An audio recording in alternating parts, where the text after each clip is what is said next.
Hey everyone, it's Sunday morning and I had a really good day at my booth yesterday at my little shop.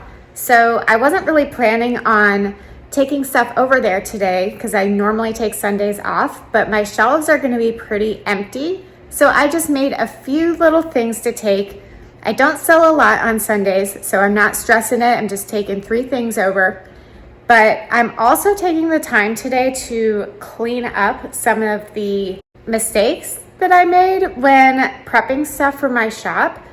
And I just wanted to let you in on this part of it, is that I am learning a lot and making a lot of mistakes, but that's okay because it's my first season doing this. I just wanted to show you in case you're going through something similar. Okay, in here I have all of my price tags and barcodes. So in the back, I have a bunch of things that I've adjusted as far as pricing and recipes. So I am constantly changing my pricing and refining my recipes just because I'm figuring out what I should be charging and what I can sell at what price point. And this is not like a formula that I can just say, okay, you need to charge this for this stem or this much for this stem, because it's very regional. In my area, we have a ton of grocery stores. We have Wegmans, we have Whole Foods, we have Trader Joe's, we have Publix, we have Harris Teeter, and we also have many florists and several farms growing local blooms in this area. As far as flowers go, customers have a lot of choices around here. So I need to keep my price point competitive and also make sure that I'm communicating well how my flowers are different from grocery store or traditional florist flowers. Communicating that my flowers are local, grown without chemicals and pesticides, and don't contain things like floral foam and wax, any kind of preservatives. That's just going to take time. So what I'm trying to say is that it's okay if you need to adjust things along the way. And, that's just part of learning how to run a shop. I am taking today to punch some holes in my business cards because I do use those as tags on my arrangements. I cut them down a little shorter because they look kind of funny on short vases. I also have a bunch of price tags that just aren't going to work, where I've accidentally ruined the barcodes by archiving things and making them active again. And I've also changed the pricing on some of my stuff. The fact that I don't use any kind of plastic, even in my packaging, allows me to throw all of my mistakes right here in the compost bin. So all of these price tags are going to get composted, and that's just really satisfying to me for some reason. This is a fun little thing. This is a stapleless stapler. So that's what I use to attach. I think I have one in here. I have a test one in here somewhere that I wanted to show you. Oh, there it is.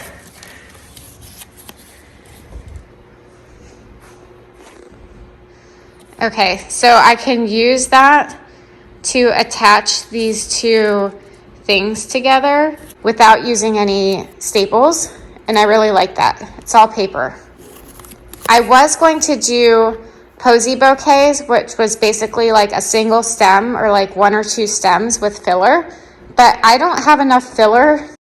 The only filler I have available to me right now is this cypress, which I really like. I just don't have a high volume of fillers to use right now. So I definitely want to plant more perennial evergreen things like this. I do have occasionally some boxwood, but my one boxwood plant's really small. So these posy bouquets with just like a single stem and filler, I do want to do, just I can't do it this season. And the reason I was even doing this, where I was attaching the price to this little separate price tag, was because when I first started out, I was really afraid of transporting the arrangements with this barcode already on there because I didn't want it to get wet from water splashing around. But I found that I don't really need to worry about that. So eventually this step will be eliminated anyway, and my process will become more efficient. This arrangement right here, I'm doing $15 for. $3 for this tulip in the middle, $2 for this tulip and this tulip, this anemone and this anemone, $2 each, and then $1 for this tulip back here, this single, this hellebore, and this hellebore. So $3, 4, 5, 6, 7, 8, 9, 10, 11, 12, 13, 14, 15. And that's how I'm doing my pricing right now. Originally, I wasn't really differentiating between the types of tulips, but I think the double tulips are definitely worth more than the singles. So that's why I adjusted my recipes a little bit, which is always another option. If you don't want to decrease your pricing or increase your pricing, you can always adjust the recipe to match the price that you have. I don't like sending out bouquets that aren't nice and full, so I don't count my greenery or filler as a stem. I just use it until I like the way the arrangement looks, which is one of the advantages I have in the fact that I grow all of my stuff. Another thing I'm working on for my shop are these.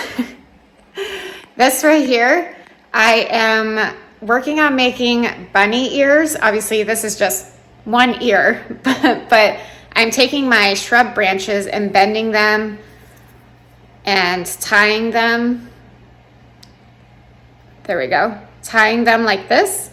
I found that these very large branches don't like to bend like this, and I've broken a lot of them just trying to get this one ear. So the smaller branches have worked a lot better, so smaller ears, but this one's kind of cute. In the future, I'll use my willow, but I don't have willow available yet, so that's why I'm having to use other options. Another thing I'm trying to do, which is kind of annoying, but, well, I don't know if it's annoying, but it takes longer, is I'm trying to tie everything in a way that I can untie it easily so it can get reused. So I'm not tying knots and things anymore, and I'm trying to tie bows, which is fine. It just takes longer, and if you're in a hurry, you know, sometimes you don't feel like doing that. But I'm really trying to pay attention to how much, even though I am composting it, it's still waste, you know, so I'm trying to waste less. Oh, and now that I'm showing this to you, I realized I put the wrong price tag on it. This is the $15 one, so I'll need to switch that out. All right, there we go. This one's all set.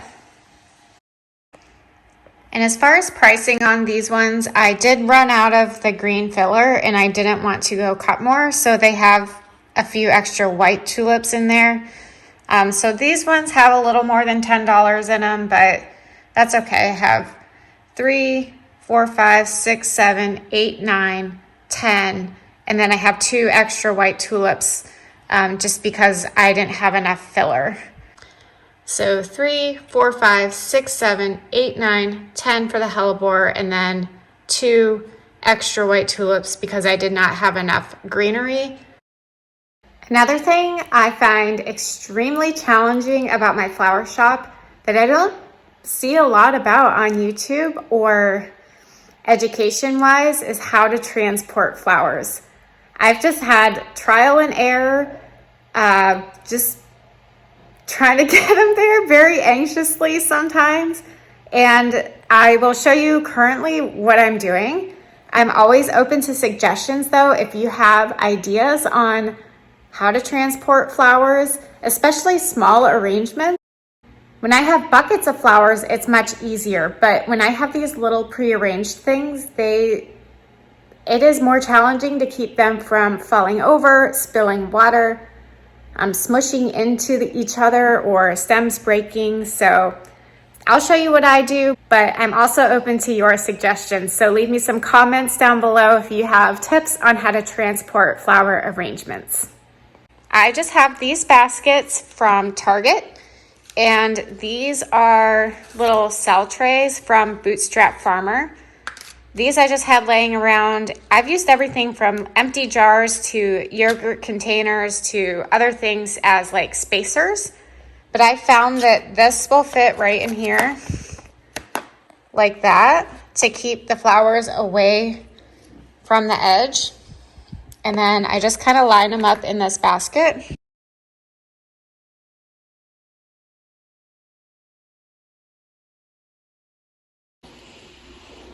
Okay, and then I found that 4 of these baskets exactly fit inside of the bulb crate. I take my arrangements, some towels, a bottle of water that I keep filling up over and over again to water the plants, a few extra stems in case I break something or I need to refresh, and then all of my labeling supplies. Having this container right here is also helpful if I need to pull a few old stems or dump old stinky water into that I can dump out later.